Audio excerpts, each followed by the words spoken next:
ABC Kinderteach presents Christmas Day in the Morning, written by Pearl S. Buck, illustrated by Mark Wooner.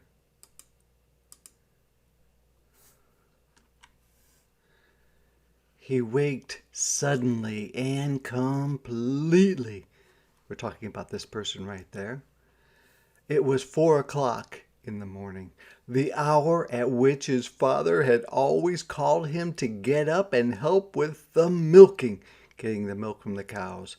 Strange how the habits of his youth clung to him still. 50 years ago, and his father had been dead for 30 years, and yet he waked at 4 o'clock in the morning. He had trained himself to turn over and go to sleep, but this morning, because it was Christmas, he did not try to sleep. Well, I wonder why he didn't want to go back to sleep this morning. Just because it's Christmas, or is there some other reason? He slipped back in time, which means he was remembering what happened when he was little, as he did so easily nowadays, right now. He was 15 years old and still on his father's farm. So this must be the boy when he was younger, and this must be the father.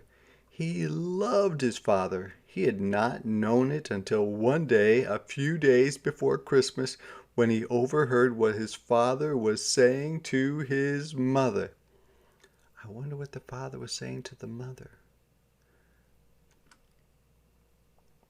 Mary, I hate to call Rob in the mornings. He's growing so fast and he needs his sleep.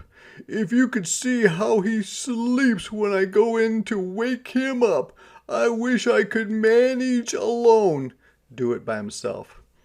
Well, you can't, Adam. His mother's voice was brisk in a no-nonsense way. Besides, he isn't a child anymore. It's time he took his turn.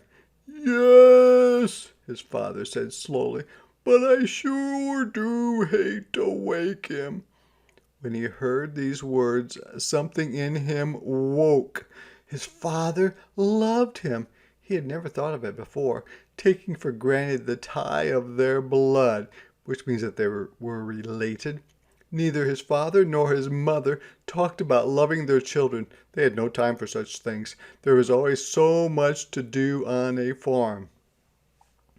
So the mom and the dad did not tell their kids that they loved them very much because they were so busy working.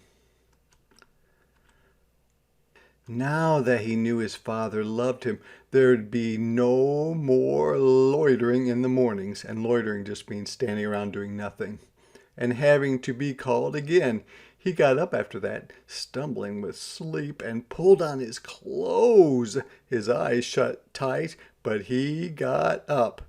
And then, on the night before Christmas, that year when he was 15, he lay for a few minutes thinking about the next day. They were poor, and most of the excitement was in the turkey they had raised themselves and in the mince pies filled with meat, his mother made. His sisters sewed presents, and his mother and father always bought something he needed. Not only a warm jacket, maybe, but something more, such as a book. And he saved and bought them each something too. So his family did not have much money. So they could not give each other a lot of presents, but they still seemed to enjoy Christmas. He wished that Christmas he was 15, he had a better present for his father. As usual, he had gone to the 10-cent store and bought a tie. And a 10-cent store is just a store that things are pretty cheap and don't cost a lot of money. It had seemed nice enough until he lay thinking the night before Christmas, and then he wished that he had heard his father and mother talking in time for him to save for something better. He lay on his side, his head supported by his elbow, and looked out of his attic window. The stars were bright, much brighter than he ever remembered seeing them, and one was so bright he wondered if it were really the Star of Bethlehem. "Dad," he had once asked when he was a little boy, What is a stable? It's just a barn, his father had replied, like ours. Then Jesus had been born in a barn, and to a barn the shepherds and the wise men had come, bringing their Christmas gifts. The thought stuck him like a silver dagger or a short knife. Why should he not give his father a special gift too, out there in the barn? He could get up early, earlier than 4 o'clock, and he could creep into the barn and get all the milking done. He'd do it alone, milk and clean up, and then when his father went in to start the milking, he'd see it all done, and he would know who had done it. At 2:45, which is really almost in the middle of the night, he got up and put on his clothes. He crept downstairs, careful of the creaky boards, and let himself out. The big star hung lower, they're talking about that right there, over the barn roof, a reddish gold. The cows looked at him, sleepy and surprised. They're probably thinking, what are you doing out here so early? Usually it's the father who comes out first. But he got up before his dad got up to surprise the dad. And look, there's a snowman there. So, boss, he whispered. They accepted him placidly or calmly, and he fetched some hay for each cow and then got the milking pail and the big milk cans. So he has to basically squeeze where the cows give milk to make the milk squirt into the pans. He had never milked all alone before, but it seemed almost easy. He kept thinking about his father's surprise. His father would come in and call him, saying that he would get things started while Rob was getting dressed. He'd go to the barn, open the door, and then he'd go to get the 2 big empty milk cans. But they wouldn't be waiting or empty. They'd be standing in the milk house, filled. And so there is the boy milking this cow. And so when he fills up the pails, he dumps them into a bigger container and he puts them in a place called the milk house. The task went more easily than he had ever known it to before. Milking for once was not a chore. And so after he milks them into the pails, he dumps them into these bigger containers for storing. It was something else, a gift to his father who loved him. He finished. The 2 milk cans were full, and he covered them and closed the milk house door carefully, making sure of the latch. He put the stool in its place by the door and hung up the clean milk pail. Then he went out of the barn and barred the door behind him. Boy, his dad's going to be surprised. Back in his room, he had only a minute to pull off his clothes in the darkness and jump into bed, for he heard his father up.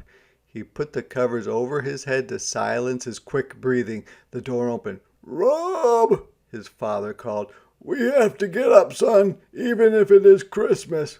All right, he said sleepily. He wasn't really sleepy. He just acted like he was sleepy. I'll go on out, his father said. I'll get things started. The door closed and he lay still, laughing to himself because he's going to surprise his dad.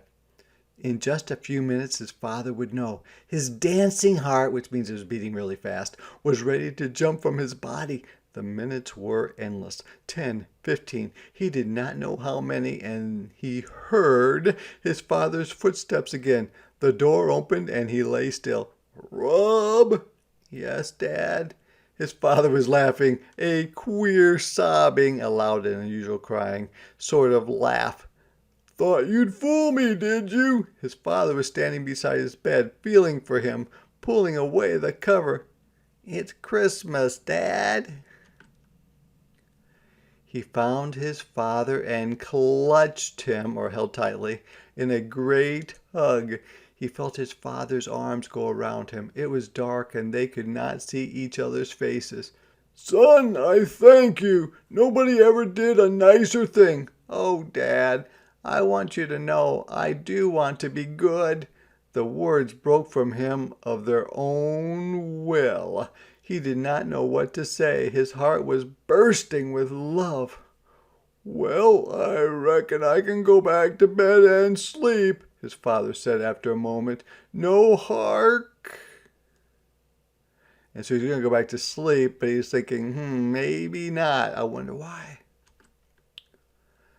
"The little ones are waked up. Come to think of it, son, I've never seen you children when you first saw the Christmas tree. I was always in the barn. Come on." He got up and pulled on his clothes again, and they went down to the Christmas tree, and soon the sun was creeping up to where the star had been. So the father had never seen the kids see the Christmas tree in the morning because he was always busy milking the cows. So it was a special treat for the father. Oh, what a Christmas, and how his heart had nearly burst again with shyness and pride as his father told his mother and made the younger children listen about how he, Rob, had got up all by himself. "The best Christmas gift I ever had, and I'll remember it, son, every year on Christmas morning, so long as I live." They had both remembered it, and now that his father was dead, he remembered it alone. That blessed Christmas dawn when, alone with the cows in the barn, he had made his first gift of true love. So he did something that said he really cared about his father.